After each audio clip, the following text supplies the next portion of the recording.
बिहार के शिक्षा विभाग के तमाम पदाधिकारी और कर्मी, चाहे वो शिक्षक हो, प्रधान शिक्षक हो, बीओ, डीओ, डीपीओ से लेकर के जितने पदाधिकारी हैं सभी मेंटल डिस्टर्बेंस का शिकार हो गए। किसी भी पदाधिकारी से आप पूछिए कि सर इसमें क्या नियम है, सब लोग कह रहे हैं हम वही नियम है जो आप जान रहे हैं, वही नियम है जो चिट्ठी निकला है।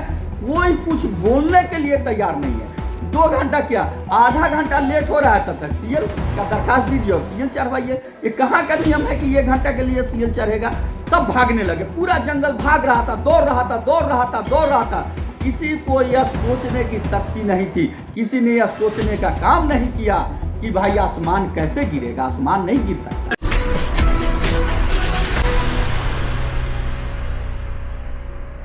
बिहार के शिक्षा विभाग में रोज नई जो नियम बन रहे हैं, जो नियम लागू हो रहे हैं, उससे लग रहा है ऐसा कि न सिर्फ सरकार बल्कि बिहार के शिक्षा विभाग के तमाम पदाधिकारी और कर्मी, चाहे वो शिक्षक हो, प्रधान शिक्षक हो, बीओ, डीओ, डीपीओ से लेकर के जितने पदाधिकारी हैं सभी मेंटल डिस्टर्बेंस का शिकार हो गए हैं। कोई किसी का मेंटल संतुलन नहीं है। सब इतना न आनंद फानंद में रोज नई नियम, रोज नया कानून बन रहा है, निकल रहा है कि उसको पालन करने में सब मेंटल डिस्टर्ब हो गए हैं, सब परेशान हो गए हैं, जिसका खामियाजा उनको भुगतना पड़ रहा है। उनके पारिवारिक स्थिति कलह का शिकार हो गई है, उनका सामाजिक जीवन तबाह हो गया है। ऐसा लगातार देखने को लग रहा है। ये देखिए, छपरा जिला में, सारण जिला में, मरहौरा और इसुआपुर 2 प्रखंड शिक्षा पदाधिकारी अपना पत्र निकाले कि जो शिक्षक बच्चे को लाएंगे और जहां पर बच्चे उपस्थित नहीं होंगे, अगर कम उपस्थिति रहेंगी तो वहां के उनका पेमेंट काट करके ट्रेजरी में 15 दिन का पेमेंट काट के जमा कर दिया जाएगा। जबकि यह आदेश सरकार द्वारा टोला सेवक को दिया गया है, लेकिन उनके द्वारा शिक्षक को दिया गया है। उनके द्वारा यह आदेश शोकॉज किया जा रहा है कि आपने सक्षमता परीक्षा क्यों नहीं दिया, इसका जवाब दीजिए। जबकि ऐसा सरकार का कोई निर्देश नहीं है। और उन्होंने लिखा है कि सारण के डीओ के वीसी में, क्या पूरे बिहार में सारण के डीओ ही वीसी किए, क्या 2 ही प्रखंड के लिए किए? तो ये स्थिति बन गई है। कहीं भी आप जाइए, हर जगह नियम बना है। जांच पदाधिकारी हौलदार को, सिपाही को राइफल धरा करके उनको एसपी का पावर दे दिया गया है। तो बताइए कि क्या स्थिति होगी? ये तो बदतर स्थिति होगी ना। उनको दे दिया गया है विद्यालय जांच। एमए, पीएचडी, एमएससी जो टीचर है, बीएड, एमएड है, उनका जांच कर रहे हैं टोला सेवक। उसमें स्पष्ट है कि जो निरीक्षण करता है वो विद्यालय में जाएंगे, जहां विद्यालय का बोर्ड है उसके नजदीक खड़ा होकर के अपना फोटो खींचेंगे और उसको अपलोड करेंगे, ताकि ये पता चल सके कि कितने बजे कौन निरीक्षण करता किस विद्यालय का फोटो खींचा। यही आदेश है सरकार का।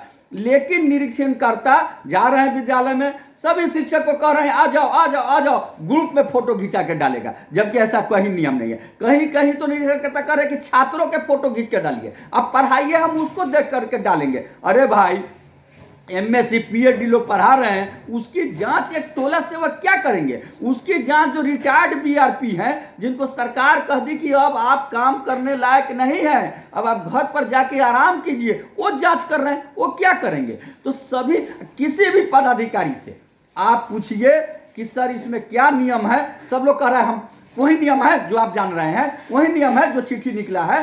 कोई कुछ बोलने के लिए तैयार नहीं है, कोई कुछ लिखित आदेश निकालने के तैयार नहीं है। पूरे विभाग में अराजकता फैला हुआ है। 8 से 10 2 घंटा मिशन दक्ष के बच्चे को पढ़ाना है। किसी कारणवश अगर कोई शिक्षक बीमार पड़ जाते हैं या नहीं जा पाते हैं तो उनको सीएल स्वीकृत करा के सीएल चढ़ाना है। यह कौन सा नियम है भाई कि 2 घंटे के लिए सीएल स्वीकृत होगा? क्या हमारा 2 घंटे के लिए सीएल है? अगर हमारा स्कूल 9 से 5 चलता है और हम 1 घंटे 2 घंटे किसी कारण से मोटरसाइकिल एक्सीडेंट होने से, खराब होने से लेट पहुंचते हैं, तो लेट से हमारा हाजिरी बनता है उस दिन का, और 3 लेट बनने पर 1 सीएल चढ़ता है। लेकिन आज एक ही दिन 2 घंटा क्या, आधा घंटा लेट हो रहा है, तब तक सीएल का दरखास्त दीजिए और सीएल चढ़वाइए। ये कहाँ का नियम है कि 1 घंटा के लिए सीएल चढ़ेगा? लेकिन ऐसा हो रहा है और कोई बोलने वाला नहीं है, कोई रोकने वाला नहीं है, कोई टोकने वाला नहीं है। क्योंकि हम लोग बच्चा को एक पढ़ाते हैं, आसमान गिरा, एक बार एक फल गिरा और वहाँ एक खरगोश सोया हुआ था, उठ के भागने लगा। भेड़िया पूछा क्या हुआ, वह कहा आसमान गिरा। गिद्दड़ पूछा क्या हुआ, कहा आसमान गिरा। जंगली हाथी पूछा क्या हुआ, कहा आसमान गिरा। सब भागने लगे, पूरा जंगल भाग रहा था, दौड़ रहा था। किसी को यह सोचने की शक्ति नहीं थी, किसी ने यह सोचने का काम नहीं किया कि भाई आसमान कैसे गिरेगा, आसमान नहीं गिर सकता है। जब शेर दहाड़ के पूछा कि कहां गिरा, चल के बताओ, किसने तुमको कहा, तो सभी एक दूसरे को कहने लगा वो कहा। अंत में गया था आसमान वही था, क्योंकि वो भय का माहौल था। भय के माहौल में कोई सही बात न तो सोच सकता है, न समझ सकता है, न सही काम कर सकता है। आज पूरी शिक्षा विभाग भय के से आक्रांत है, भय के माहौल में जी रहा है, किसी तरह से टाइम काट रहा है। सारे विभाग का यही हाल है। अगर इसमें किसी को संदेह है तो मेरे साथ आप मात्र 10 विद्यालय का औचक निरीक्षण कीजिए, आपको वास्तविकता की पता चल जाएगी। लेकिन यहां कोई वास्तविकता से मतलब नहीं है, सिर्फ खाना पूर्ति में लगा हुआ है। करोड़ों नहीं और वो खरबों रुपया जो सरकार का है उसको लुटाया जा रहा है विभाग में खर्च के नाम पर।